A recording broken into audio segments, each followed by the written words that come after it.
Gott kvöld og velkomin í Kastljós. Ísland land hinna klikkuðu karla sem vilja framleiða orku í svo stórum stíl að stappar nærri geðveiki. Þetta skoðun Andra Snæs Magnasonar rithöfundar sem á dögunum skrifaði harðorða grein það klikkaða hugafar sem hann segir ríkja hér á Íslandi í stóriðju og orkumálum. Tryggvi Þór Herbertsson alþingismaður hefur svarað Andra fullum hálsi og talar áróður, gert sig út á öryggisleysi fólks og hræðslu við framfarir þegar staðan hér sé einfaldlega sú að hér þurfi að framleiða meira til að bæta lífskjör og auka velferð. Og Andri og Tryggvi Þór eru hingað komnir, verið velkomnir báðir. Takk fyrir. Við skulum kannski byrja á því sem má kannski segja sér rauði þráðurinn í þinni grein. Það að hér hefur orkuframleiðslan aukist gríðarlega mikið á undanförnum árum, tvöfaldast og ef allt heldur fram eins og svona áætlanir gerir ráð fyrir að þá margfaldast hún enn frekar og þú segir að þetta sé fáránlegt rugl. Já. Af hverju?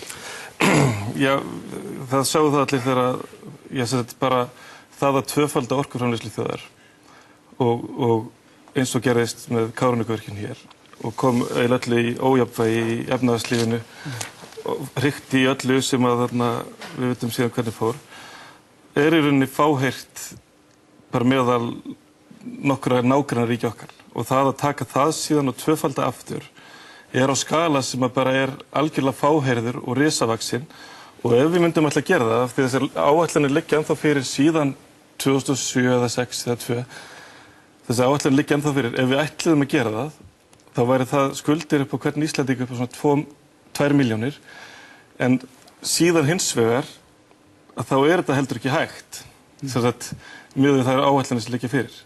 Þannig að það búið að búa til einhvern ramma sem þetta álver á Húsavík og álverið hérna í Helguvík sem alveg álverið í Helguvík sérstaklega alveg einstakt hneyksli út af fyrir sig að menn byrjaðir að byggja eitthvað álver þarna án þess að hafa tryggt sér orkuna án þess að við séum einhvern heildarramma hvaðan orkan á að koma án þess að búið að samþykkja línuleiðirnar og skipuleggja allt saman og menn bara byrjaðir að byggja. Það þarf 650 megawatt í þetta, en menn búin að tryggja sér kannski ekki einu sinni 1/3 af því. Og það bara, ef þú myndir fara með þetta einhverja alþjóðlega ráðstefnu, menn myndi púa því niður með svona vinnubrögð. Þetta verður hvergi gert í heiminum, þetta myndi hvergi vera liðið á Norðurlöndunum að gera svona, en hér svo mikið fúsk og svo mikið rugl og svo mikið offors að menn bara byrjar að byggja eitthvað HS Orka búið að kaupa túrbínu en þeir ekki búin að fá leyfi til þess að tvöfalda Reykjanesvirkjun. Það talið að þeir séu jafnvel að ofnýta virkjuna þar, ofnýta háhitasvæði þar, samt þeir búin að kaupa túrbínu og leiðarahöfundar skrifa aumingjaskapur hjá Orkustofnun og seinagangur hjá stjórnvöldum að hleypa þeim ekki af stað. Þú ert að tala þess að þessa rosalegu fjárfestingu án þess að menn séu öruggir það að verkefni komist á koppinn. Án þess að menn séu öruggir með verkefni. Á maður að kaupa sér bara túrbínu og plantin inn upp í Krýsuvík og segja aumingjar það að gefa mér ekki leyfi til að nota hana. Og Tryggvi Þór ekki ósammála mér í þessu. Vegna þess að Tryggvi Þór alþingismaður. Hann á að passa að iðnaðurinn á landinu hafi regluverk og ramma og það sé langtíma hugsun á Íslandi. Við skulum taka þennan punkt. Ég meina þetta náttúrulega hefur verið rætt svolítið í kringum álverið í Helguvík. Þar eru milljarða fjárfestingar í gangi og algjörlega óvíst að þarna verði farið nokkuð tíman að stað. Ef ekki að víkja fyrst að þessu með tvöföldunina sem svolítið... Já, við skulum kannski við skulum klára fyrst þetta og fara síðan í tvöföldunina. Já, ok. Þetta með Helguvík það alveg rétt að það hafa orðið ýmsar tafir á þeim framkvæmdum og það hefur stafað fyrst og fremst af því að út af þessu öllu upphlaupi í kringum þessar orkuvirkjanir og annað slíkt eða hvernig raforkunni inn í þetta og það alveg rétt og ég sammála Andra Snæja því leytinu til að við eigum að vera með ramman algjörlega skýran og við eigum að þegar lagt á staði í þessa ferð að þá eigum við að vera með hlutin á hreinu. En síðan aftur á móti hvernig hefur verið staðið að þessu. Þetta hefur verið staðið að þessu þannig að það fæst leyfi til að gera eitt og svo vantar eitthvað annað leyfi og það liggur inn á borðið umhverfisráðherra kannski 1 ár eða eitthvað annað slíkt. Hluti sem ætti að vera tiltölulega einfalt að afgreiða. Það reynt að koma í veg fyrir hluti og við sjáum það til dæmis núna með HS Orku, með söluna á HS Orku. Það sett svo mikið ójafnvægi á allt saman að öll svona eðlileg plön, nákvæmlega eins og Andri Snær að benda á, fara úr sambandi og það stjórnvöldum að kenna. En ef ég má aðeins koma að því sem Andri byrjaði á þessu með tvöföldunina. Ef að norðmenn sem að framleiða í kringum 130 teravattstundir. Ef að þeir myndu segja, við ætlum á næstu 5 árum að tvöfalda raforku framleiðslu í landinu. Ég myndi segja, það klikkun. Hefur það ekki sem áhrif per capita eins og hér? Ég myndi skrifa greinar það að þetta væri bara algjört rugl. Vegna þess að það jafngildi því að það eru byggða cirka svona 19-20 Kárahnjúkavirkjanir í Noregi. Já, hefur það ekki sem áhrif á hvern norðmann eins og það gerir hér? Já, málið þá með tillit til skuldsetningar og hækka stýrivexti og taka 2 milljónir mann í lán og til þess að fá þetta mann, þá var þetta náttúrulega saman dæmi. Ef þú ætlar að tvöfalda hérna, að þá þetta svona cirka eins og 2 Kárahnjúkavirkjanir. En ég ekki að mæla því bóta það að tvöfalda raforkuframleiðslu á einhverju vissu fresti. En við erum heldur ekkert að tala það í því samhengi sem verið að tala hlutina. Já, en sko, við tökum þennan bótt sem að benda á. Þetta hlýtur að hafa sömu áhrif inn í hagkerfi hér eins og það myndi gera hjá Norðmennum. Já, þetta samskonar tölur og mann, þetta samskonar velta. Já, efnahagslega. En þú veist, það meir en það. Það eru náttúru sjónarmiðin og annað slíkt. Og það það sem ég að tala að þú veist, hvernig í óskopunum það væri algjör geðveiki að gera þetta og algjör klikkun. Já, en hvað það sem líka svolítið sem að þú vorst að tala þú lýsir þess eins og við séum svona först í einhverju skrýtnu hugarfari þar sem að ná engin rök í gegn og meðvirkni og klikkun og geðveiki. Þetta mjög skrýtið. Ég hef haldið fyrirlestra hjá svona orku yfirvöldum eða á svona stöðum þar sem að orkuiðnaðurinn komin saman. Og þá ég kannski bara með megavöttin. Ég segi, strákar, þeir eru ruglaðir. Alcoa síðast og þá þurfum maður að nördast alveg onni í all tonnin og allt þetta drasl sem að ég veit ekki hvort almenningur sé vel inn í en ég segi, ef þið ætla að setja álver fyrir norðan, þá þurfum við 650 megavött og þá þurfum við að virka allt þetta, þá þurfum við að ganga svo langt nær í þessi hátasvæði að þið hafa ekki hugmynd hvort að það dugi, þið hafa ekki hugmynd hvort kröflusvæði ráði við þetta, þið hafa ekki hugmynd orkuna í Þeistareykjum, það búið að vekja upp væntingar, það búið að vekja upp jafnvel óvináttu, þannig að einhver á Húsavík alveg bara listaspírur 101 alveg brjálaður og það búið að, og ég segi við þá, strákar, þeir eru eitthvað vængefnir, hérna þurfum við 650 megavött ef Alcoa fara það niður, þeir hafa ekki hugmynd hvort það hægt, pluss að skalinn svo mikill að hann breiðir úr sér alla Mývatnssveitina. Af hverju það að hugsa í þessum skala? Hvað að hjá ykkur? Og ég tek megavöttin, svæðin og allt þetta, en svo kemur ykkur svona maður hjá álfyrirtæki eða orkufyrirtæki, hann sýnir svona línuritt. Íslandi hrein orka. Á Íslandi framleiðum við ál miklu betur heldur en í Kína. Og þeir komum bara með svona bólur og svara aldrei bara hér eru tölurnar, þetta hægt, þetta ekki hægt og þetta aldrei svo að þá þetta bara að tala hversu miklu orku þetta búið til. Þetta aldrei svo að ég verið með skó nummer 36 og þú ætlar að fara í hérna skó og ég segi mér þannig að þetta er nummer 36, þú notar stærn nummer 44 og þá segir þú bara listaspíra kommunisti en ég segi nei sko, skórinn nummer 36 þú notar stærn nummer 44 þú kemst ekki í þennan skó og svo þegar ég er búin að tala við þig í svona 3-4 árum þetta þá segi ég djöfull ertu geðveikur. Það verður maður svona dálítið fyrst. Er ekki svolítið til í þessu? Já, sko, þetta ágætt líking með skó. Þetta nákvæmlega það sem gerast í Helguvík. Þeir reyna að tróða sér í skónum með 20. Þetta ágætt líking hérna með skóin. Nú, Andri Snær minntist á áðan að þenslan hefði komið á Kárahnjúkavirkjun en skildi Andri Snær vita það að bara það sem var lánað í nýtt húsnæði og endurkaup á húsnæði hérna á Íslandi á 2 ára tímabili að það var 5 sinnum meira heldur en að þessa framkvæmdi kostuð og það var það sem að orsakaði þessa þenslu, ekki hitt. Það er eitt sem að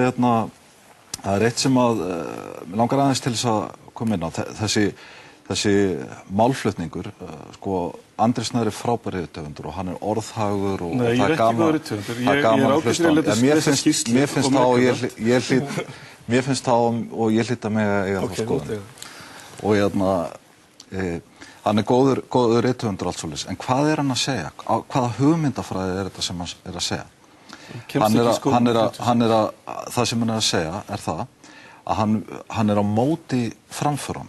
Hann á móti framförunum að því leytinu til að hann svona fullu bölsýni. Hann minnir mig svolítið á En trúirðu þessu sjálfur að hann sé á móti framförum? Hlusta á mig.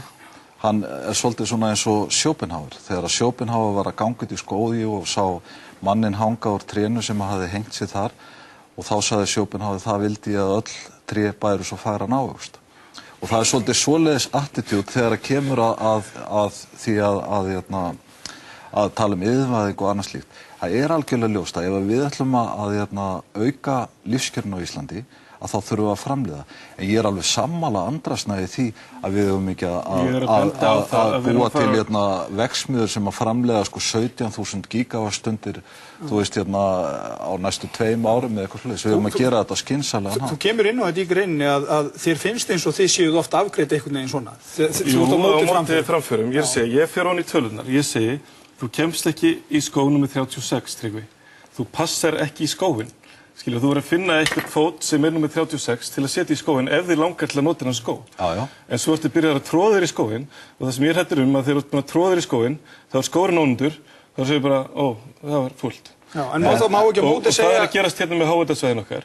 Menn að tróða allt of mikill orkuframleiðslu ofan í svæði sem við höfum ekki hugmynd hvort að þola svona mikla framleiðslu. En af hverju segir það? Við erum að gera samninga, jú, við erum að gera samninga. Ég meina við erum hérna með sérfræðinga sem eru búin að fara yfir þetta allt sem við erum með. Það eru bara strax deilur á Reykjanestáni í skónum, hvort að, þeir eru búin að, eins og ég segir, þeir eru búin að kaupa túrbínu, en menn halda jafnvel að það sé þegar byrjað að ofnýta svæðið. Og það þetta sem ég er að tala um. En nú er það að tala að það sé að stækka svæðið eða nýjar hólur sýni það að það sé að stækka svæðið? Já, sumir segir líka að nýjar hólur bara blási í þurru. En það sem ég er að segja er eins og það að taka Kröflusvæði sem hefur verið þróað með harmkvælum í 40 ár og ætla svo að þrefalda það, taka svo Þeistareykji sem að menn hafa ekki nema nokkrar hólur bara til að meta, taka 200 megawatt þar og þá hafa menn ekki einu heilt álver fyrir Húsavík en samt er búið að lofa menn álverinu og hvar á svo restina að koma, menn neita að segja það. En segja það bara kemur úr kerfinu. En stöldurum það aðeins við eitt. Ég meina, er samt ekki sannleikskorn í einu hjá Tryggva? Það er að þetta snýst ekki bara þetta mikla magn. Ert þú og fleiri ekki beinlínis á móti því að það má ekki gera neitt af þessu? Jú, tökum bara þessi háhitasvæði sem eigum. Það er algjörlegt að þróa þau áfram. Það er algjörlegt að þróa Kröflusvæði, kannski er þetta tvöfalda það.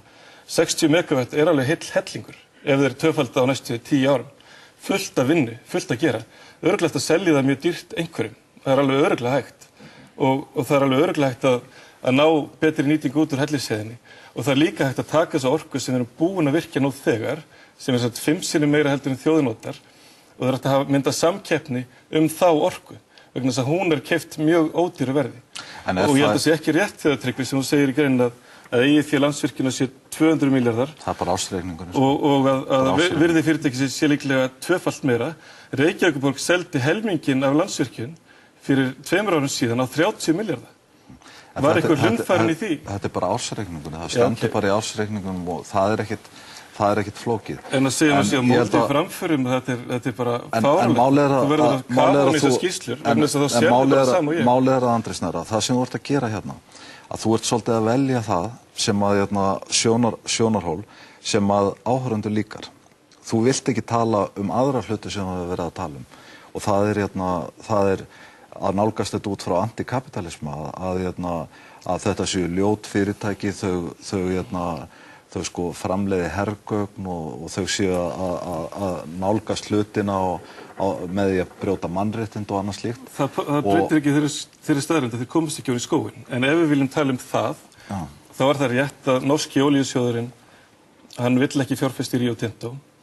Þá er það rétt, og það er ekki minn skoðun. Það bara er staðreynd, hann vill ekki gera það. Og þú getur þá bara kannað hvers vegna það er. Það er rétt hjá mér að rússneska mafían átti Rússal og það voru mafíustríð, en á sama tíma vorum við að senda bréf út í heim til þess að laða það á hingað. Og það er rétt hjá mig líka að Glencore, sem er eigandi Norðuráls, er alveg stórkostlegt fyrirtæki. Og þið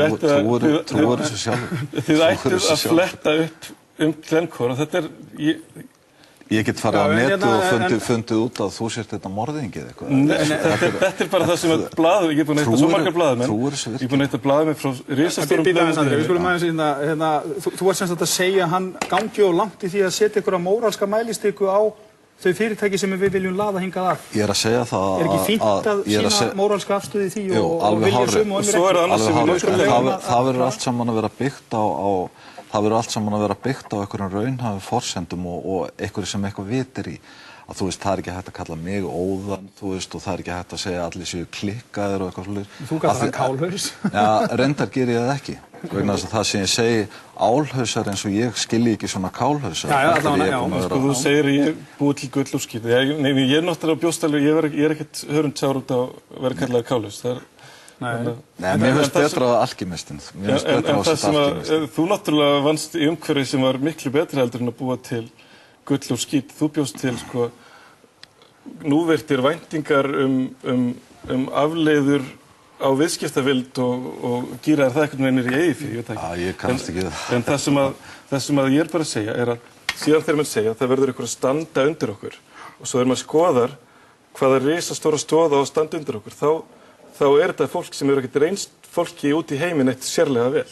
Og þá ef maður horfir á námundnar, þaðan sem að hráefni kemur og bara iðnaðinn í heild sinni, þá tel ég mjög vafasamt hversu stór hann eigi að vera gagnvart okkar 300.000 manna mengi. Og þetta er ekki, ég er svo langt frá því að vera ókapitalisti. Já, örstutt að bregðast við þessu? Já, ég meina, þú veist að þessi grundvallar forsenda sko, að allir séu vitleysingar og vita ekkert hvað þeir séu að gera, sérfræðingar Hann var nú ekki að segja það. Jú, hann er að segja að þessi klikkaðir að láta sér detti það í huga að virkja þessi svæði svona hratt og annað slíkt. Þetta er bara ekki málefnilegt. Ég meina, sko, Andri Snæri klár náungi, en hann er prestur í Köldi. Ég skal bara segja ykkur eitt. Mjög stutt. Sko, þetta er allt nefnilega ótrúlega hæft fólk. Og það er það sorglega þegar að hæft fólk því er beint í vitlausa átt.